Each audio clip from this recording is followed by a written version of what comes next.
दोस्तों नवंबर 1962, -20 degree temperature, हाड़ कपा देने वाली बर्फीली हवाएं, न तो पहनने को पूरे गर्म कपड़े और ना ही बंदूकों में चलाने के लिए पर्याप्त गोलियां। ऐसी लाचारी में 4 गढ़वाल राइफल्स के वीर सैनिकों ने अरुणाचल के बर्फीले पहाड़ों पर आखिरी सांस तक लड़ाई लड़ी। लेकिन दोस्तों आज का भारत वो 1962 वाला लाचार भारत नहीं रहा।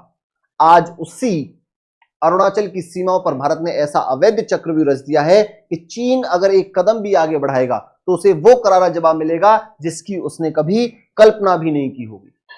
आज के इस स्पेशल वीडियो में हम गहराई से समझेंगे कि 1962 की नूरा नांग की वो खूनी लड़ाई, कैप्टन धर्म सिंह नेगी की कैद, जो चीनी सैनिकों ने उन्हें कैद करके रखा था अपने यहां, और वीरता की उनकी वो वीरता की दास्तां, और यह भी कि कैसे आज का भारत अरुणाचल की सीमा पर चीन की हर चाल को पूरी तरह नाकाम कर चुका है।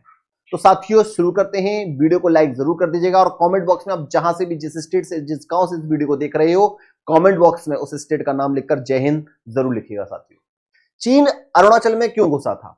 1962 की बात है साथियों। आप इसको नक्शे से समझना, थोड़ा सा ये आपको नक्शा समझना बहुत जरूरी है।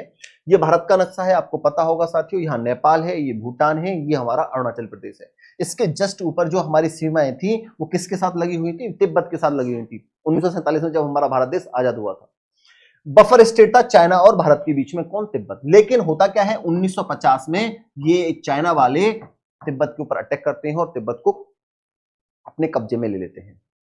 जब तिब्बत को ये कब्जे में लेते तो डायरेक्ट बाउंड्री हमारी अब किन के साथ मिलेंगी? इनके साथ मिलेंगी। यहीं से पूरा विवाद होता है, क्योंकि 1962 में इन्होंने हमसे हमारा अक्षय चिन्ह छीन लिया, जो हमारी हर रोज हर दिन संसद में बहस होती है कि हमें अपना अक्षय चिन्ह कैसे वापस लेना है।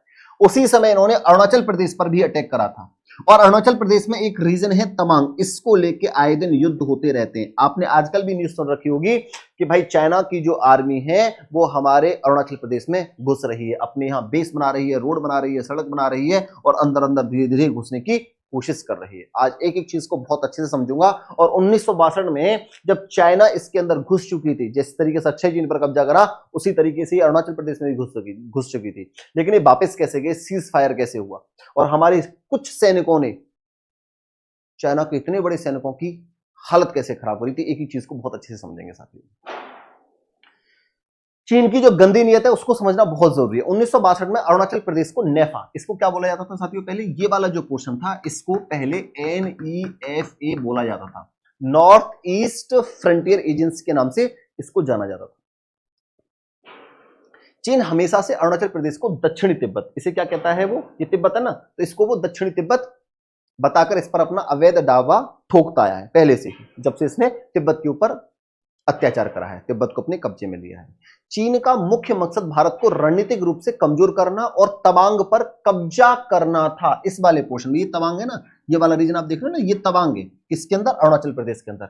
इस पर वो कब्जा करना चाहता है। तवांग तिब्बती बौद्ध धर्म का एक बहुत बड़ा पवित्र केंद्र है।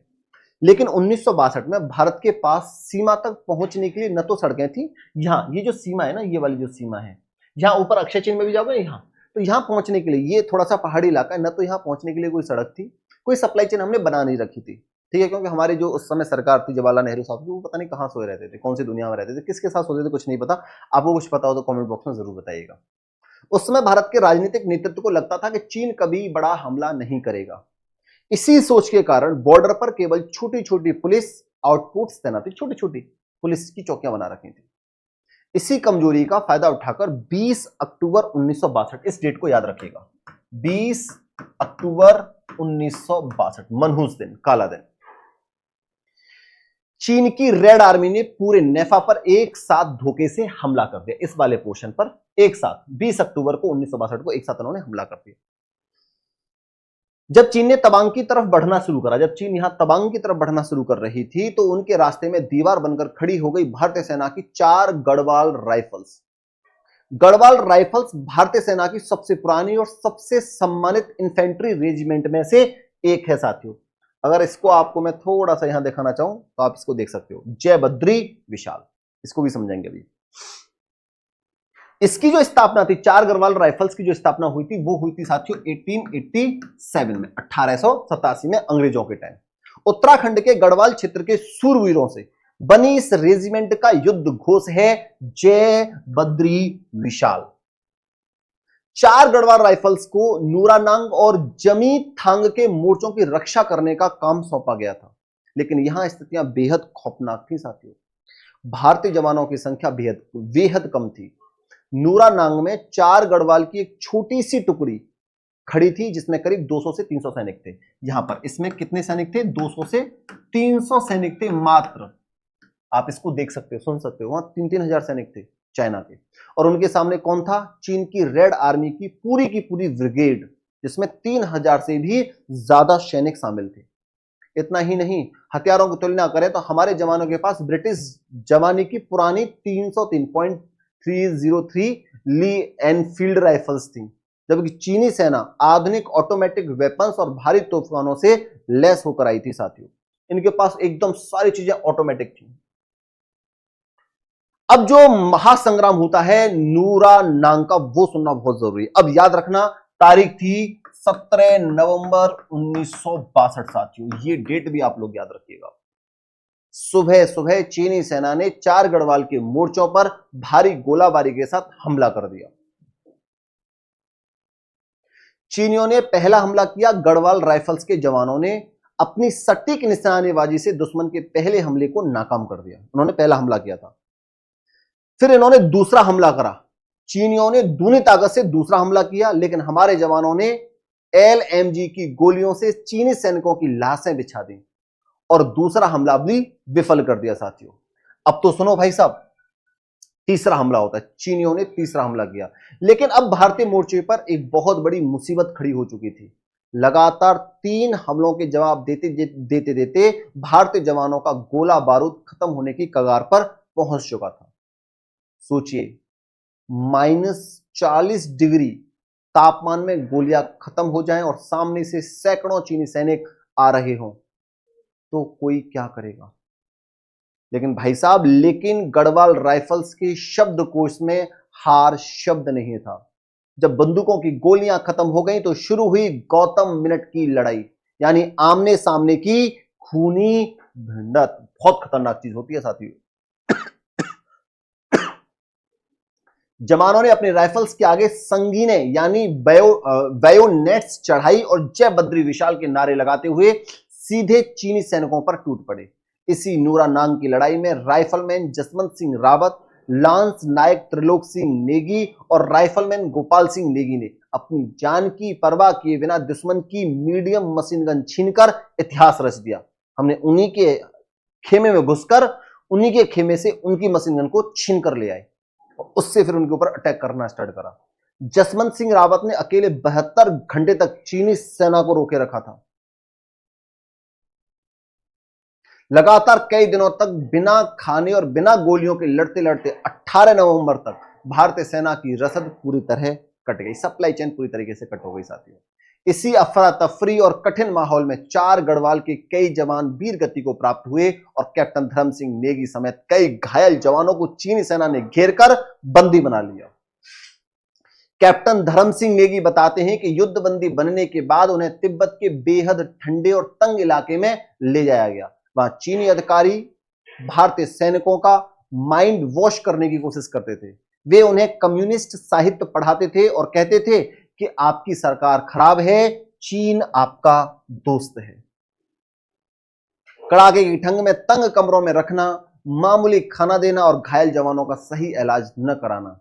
चीनी कैंपों में हर तरह की मानसिक और शारीरिक यातनाएं दी गई, लेकिन गढ़वाल राइफल्स के इन जाबाजों का स्वाभिमान और देश प्रेम कभी नहीं टूटा। आखिरकार 21 नवंबर 1962, ये डेट भी साथियों याद रखना, चीन ने एक तरफा युद्ध विराम की, सीज फायर की घोषणा की और मई 1963 में रेड क्रॉस के हस्तक्षेप के बाद इन युद्ध बंदियों को भारत वापस भेज दिया, जिसको कैद करके ले गए थे चीनी सैनिक। अब बात करते हैं आज के अरुणाचल प्रदेश की साथियों। आज का जो हमारा अरुणाचल प्रदेश है, इसको भी थोड़ा सा आपको समझना होगा। ये वाला जो रीजन है, ये अरुणाचल प्रदेश, यहां चीन की हिमाकत नहीं है अब घुसने की। जिस तरीके की न्यूज आप देख रहे हो ना, उसको भी थोड़ा सा समझ लीजिए। 1962 में हमारी सबसे बड़ी मजबूरी थी सड़कों का न होना, हथियारों की कमी और सेना तक समय पर मदद न पहुंच पाना। लेकिन दोस्तों, आज का भारत वो 1962 वाला भारत बिल्कुल नहीं है, इसलिए घबराने की जरूरत नहीं है।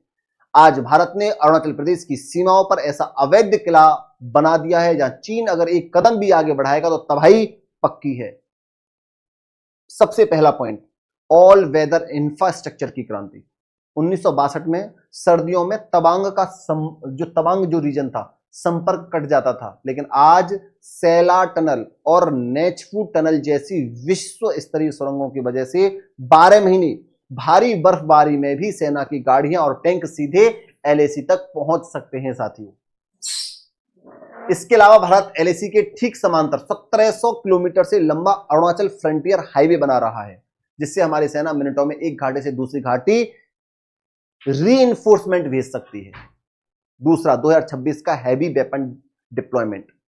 1962 में हमारे पास तोपें पहुंचाने का रास्ता नहीं था, लेकिन आज अरुणाचल की 15,000 फीट ऊंची पहाड़ियों पर M777 अल्ट्रा लाइट होवित्जर और K9 वज्र तोपें तैनात हैं। साथ ही T90 और T72 टैंक किसी भी चीनी दुस्साहस को कुचलने के लिए तैयार वहां खड़े कर रखे हैं हमने साथी। तीसरा, 24/7 AI और ड्रोन सर्विलांस। आज चीन की हर चाल पर भारत की थर्ड यानी AI powered surveillance drone, satellites और थर्मल इमेजर्स की नजर रहती है। चीनी सैनिक अगर झाड़ियों के पीछे भी हरकत करेंगे तो कंट्रोल रूम को तुरंत खबर मिल जाएगी। चौथा, एयर पावर का दबदबा।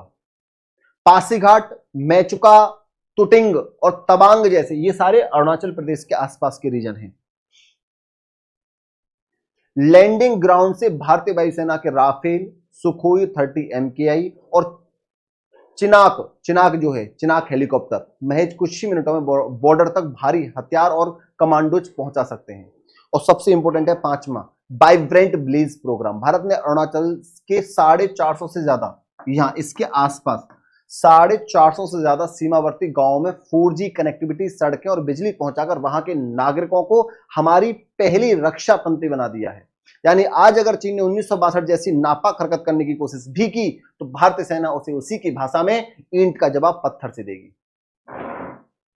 1962 में संसाधनों की कमी के बावजूद 4 गढ़वाल राइफल्स ने जो इतिहास रचा, उसी के सम्मान में उन्हें न्यू नंग बैटल ऑनर से नवाजा गया था। कैप्टन धर्म सिंह नेगी और उनके साथी वीरों का त्याग व्यर्थ नहीं गया। उसी सीख का नतीजा है कि आज हमारी सीमाएं इतनी मजबूत और सुरक्षित हैं। गढ़वाल राइफल्स के अमीर शहीदों और आज सीमा पर डटे हमारे बहादुर सैनिकों के सम्मान में कमेंट सेक्शन में आप जिस भी स्टेट से इस वीडियो को देख रहे हो उस स्टेट का नाम के साथ जय बद्री विशाल और जय हिंद जरूर लिखें। अगर आपको यह जो भी न्यूज, जो भी अपडेट, जो भी आर्टिकल, जो भी कहानी और भारत की ताकत देखकर गर्व महसूस हुआ है तो वीडियो को लाइक करें, शेयर करें और ऐसी ही अनसुनी कहानियों के लिए चैनल को सब्सक्राइब जरूर करें। जय हिंद, जय भारत। धन्यवाद साथियों।